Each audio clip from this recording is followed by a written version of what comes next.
Gilliard. I got so much more.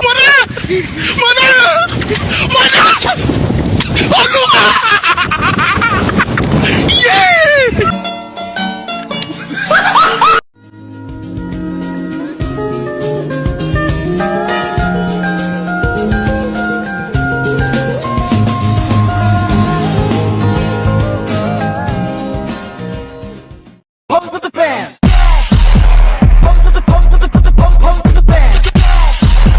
Pose with the pose.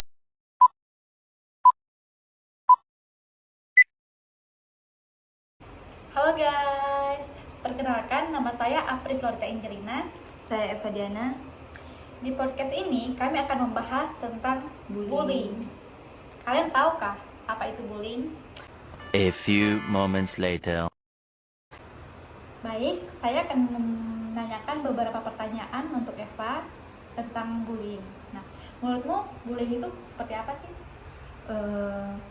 Menurutku bullying itu kayak merupakan tindakan penindasan yang dilakukan dengan sengaja oleh seorang atau sekelompok orang kepada orang lain. Itu bullyingnya tuh terhadap satu orang atau sekelompok orang? Bisa satu orang, bisa juga sekelompok orang. Oke. Iya.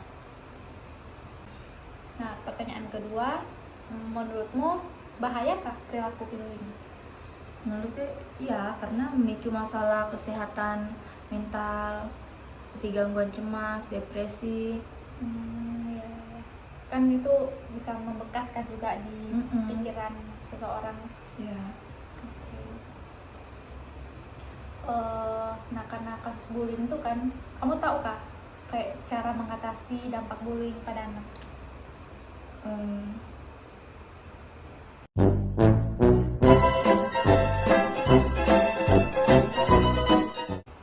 Ada berapa sih cara menurutku ya mengatasi dampak bullying pada anak? Kayak mengajak anak untuk konseling dengan psikolog, memberikan dukungan penuh pada anak, mengajarkan anak agar mampu membela diri sendiri, mendengarkan anak bercerita mengenai perasaannya, mengingatkan anak bahwa balas dendam bukan solusi yang tepat, mengajak anak untuk melakukan hal-hal yang disukainya. Itu aja sih menurutku. Nah, terus apa saja sih yang melatar belakangi seseorang tuh untuk melakukan bullying tuh? Nah, bullying terjadi karena adanya beberapa faktor penyebab. Perbedaan ekonomi, agama, gender, tradisi, dan kebiasaan senior untuk menghukum junior yang sering terjadi. Adanya perasaan dendam atau iri hati, adanya semangat untuk menguasai korban dengan kekuatan fisik dan daya tarik seksual. Nah, terus pertanyaan selanjutnya tuh apa yang menyebabkan terjadinya bullying itu?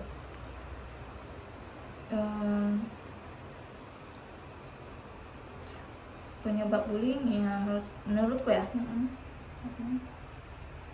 kayak melihat orang tua yang sering bertengkar, pola asuh orang tua yang tidak sehat, terlalu dibebaskan tuh nah, terlalu keras maupun kekurangan kasih sayang dan perhatian orang tua. Nah, tadi kan kau sudah kasih aku beberapa pertanyaan Krip. Nah, sekarang balik aku yang bertanya ya. Yang pertama tuh apa pendapat tentang bullying? Sama aja sih seperti punya tadi kan. Cuma ya menurutku sih bullying tuh semacam menindas atau merundung seseorang dengan lisan ataupun fisik. Bisa dengan unsur sengaja, tujuannya tuh untuk menyakiti korban gitu secara terus menerus. Iya. Terus yang kedua, menurutmu wajar nggak sih bullying tuh? Bullying ini kan sering nih terjadi di yang dialami oleh siswa-siswa sekolah menengah atas. Nah, karena salah paham, tindakan semacam itu tuh sudah kayak dianggap sesuatu yang wajar. tanpa ada yang menyadari dampak jangka panjangnya tuh yang ditimbulkan baik pada korbannya atau pelaku bullying. Akibatnya itu tindakan bullying itu terus menerus terjadi sampai sekarang. Iya.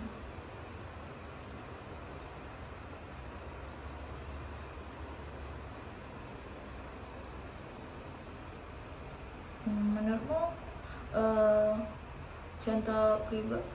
contoh perilaku bullying tuh kayak apa aja sih? Bentuk-bentuk bullying tuh menurutku ada secara fisik, verbal, dan bullying tuh tidak langsung. Bullying fisik misalnya menonjok, mendorong, memukul, dan menendang dan menggigit juga.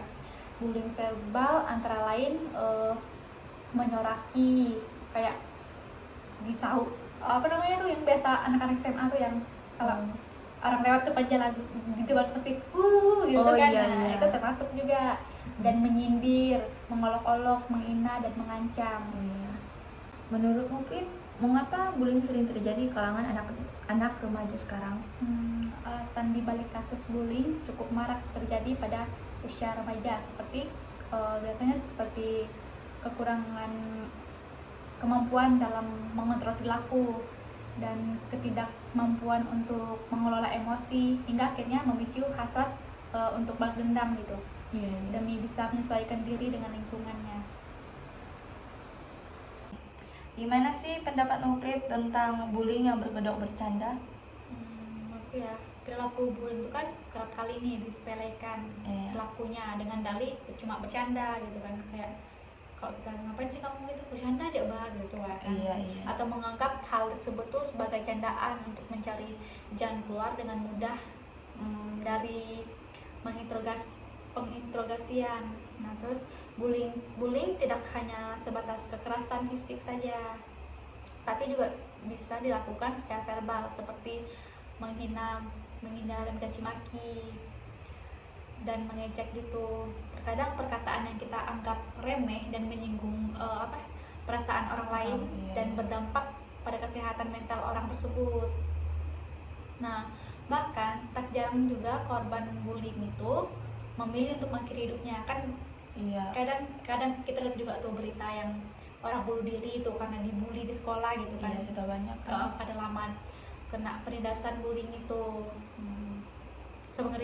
Semengerikan itu kan. Iya. Apabila sudah sampai tahap menyebabkan gangguan psikologis bahkan bunuh diri, masih bisakah hal itu disebut dianggap candaan? Enggak kan? Nah, antara bullying dengan candaan tentunya memiliki batasan kan yang sangat jelas. Apabila yang dimaksud bercanda sesama teman, biasanya sesama teman tuh kayak bully-bully gitu, tapi itu dianggap bercanda gitu kan. Maka semua pihak seharusnya sama-sama merasa senang kan dan menikmati tanpa ada yang merasa tersakiti oleh candaan itu.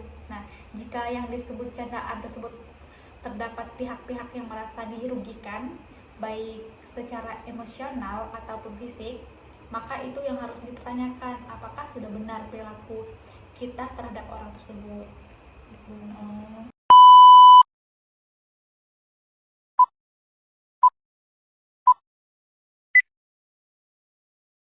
A few moments later.